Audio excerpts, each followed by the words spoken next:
I woke up back in my 27-year-old body. I had twin cubs, and my mate was Ethan, the most powerful alpha in the Northwest. He was always at the top of the Wolf Council's rankings. Alpha Weekly even named him #1 ideal mate on the continent. Even the royal pack wanted to marry their princess to him. Everyone in the pack said I was lucky, but the first thing I did? I took the sacred contract for dissolving our mate bond and delivered it to his old flame myself. I pushed the contract in front of Isabella and said calmly, I'm going to ask the moon goddess to break our bond. Ethan's yours. The cubs, too. Isabella stared at me, shocked. She couldn't believe the person who'd been Luna for 6 years would just give it all up. I just added quietly, since they all like your scent better, I'll get out of your way. Just get Ethan to put his alpha mark on the contract. Once the bond-breaking ceremony is over, I'll leave this territory. This time, I wasn't going to make the same mistakes. I wouldn't be the Luna everyone ignored anymore. I woke up back in my 27-year-old body. I had twin cubs, and my mate was Ethan, the most powerful alpha in the Northwest. He was always at the top of the Wolf Council's rankings. Alpha Weekly even named him #1 ideal mate on the continent. Even the royal pack wanted to marry their princess to him. Everyone in the pack said I was lucky, but the first thing I did?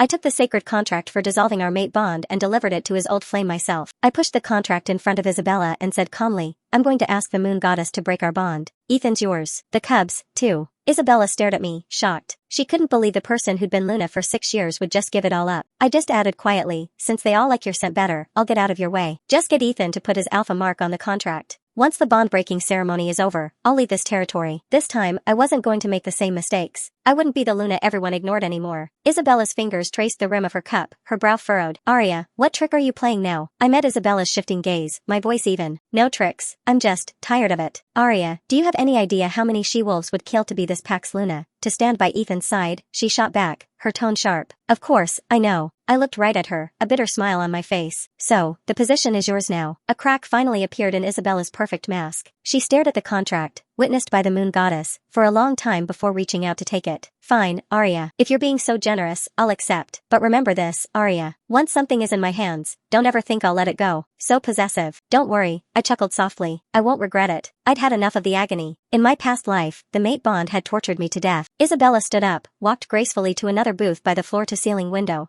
then closed her eyes elegantly, her fingertips lightly touching her temple. The moment the mind link connected, her voice was sickly sweet. Ethan, darling, I'm at the Moon Cafe. Can you come pick me up? Arya, she has something to discuss with you. I sat where I was, a bitter taste in my mouth. Back then, 9 out of 10 times I called for Ethan, he never answered, or he'd just block me out, cold. But now, just a few minutes later, the male wolf who was always busy with pack business appeared at the cafe entrance. Through the window, I saw Ethan stride in. His custom-made black leathers hugged his strong alpha frame, broad shoulders, long legs, radiating an undeniable aura of power. My twin cubs, Mason and Maya, spotted Isabella and rushed over like excited little wolf pups, nuzzling her neck affectionately. Auntie Isabella, Maya chirped, her little head rubbing against Isabella, who smelled of sweet omega scent. What do you want for dinner tonight? Ethan's voice was deep, laced with a tenderness he only showed Isabella. A hunt, or the pack restaurant? Isabella smiled faintly and pulled the contract from her bag. Before that, there's a contract I'd like you to look over. She flipped it to the page needing the alpha mark. I found a new villa I like, but it needs an alpha's official approval. Ethan took the paper. He didn't even glance at the content before pricking his fingertip and stamping his alpha mark in blood upon it. Between us, why be so formal? Is Auntie Isabella getting her own villa? Mason looked up, his eyes full of excitement. Father, buy one for us next door too. Maya and I want to move in with Auntie Isabella. We don't want to be with Mother all day. His voice dropped when he mentioned me. Ethan frowned slightly, but seeing the cub's eager eyes, he nodded. All right, we'll buy another one. Oh, no need for all that trouble. Isabella quickly stopped him, her smile gentle. I've saved room for Mason and Maya, and you, in my villa. You can come over whenever you miss me. Her gaze flickered towards Ethan. The two cubs yipped excitedly. Maya even rubbed her head hard against Isabella's cheek. Auntie Isabella is the best. 1,000 times, 1,000,000 times better than Mother. My heart felt like an invisible claw was squeezing it tight. The sharp pain from the mate bond was suffocating. I couldn't stand watching this happy family scene anymore. I grabbed my bag and walked out. The moment I stepped out of the cafe, memories from my past life washed over me like an icy tide. In my past life, my mating with Ethan was a political alliance between two major packs. I gave him twin cubs, but I struggled in pain from endless neglect and the tearing of the mate bond. I never felt a single bit of real warmth until the very end, all because his childhood sweetheart, Isabella, was forever etched in his heart. When Isabella left to seek greater power, Ethan was silent for a few days, but proud as he was, he never stooped to win her back. Instead, he accepted the mate bond arranged by the moon goddess. Ethan was my teenage alpha dream, powerful as a war god. Every female wolf in the Northwest dreamed of being his Luna. So, when I learned the goddess had chosen us as mates, I was ecstatic. But after we bonded, I gave him all my love, only to get his constant distance and coldness in return. Until Isabella came back. He didn't ask to break our bond.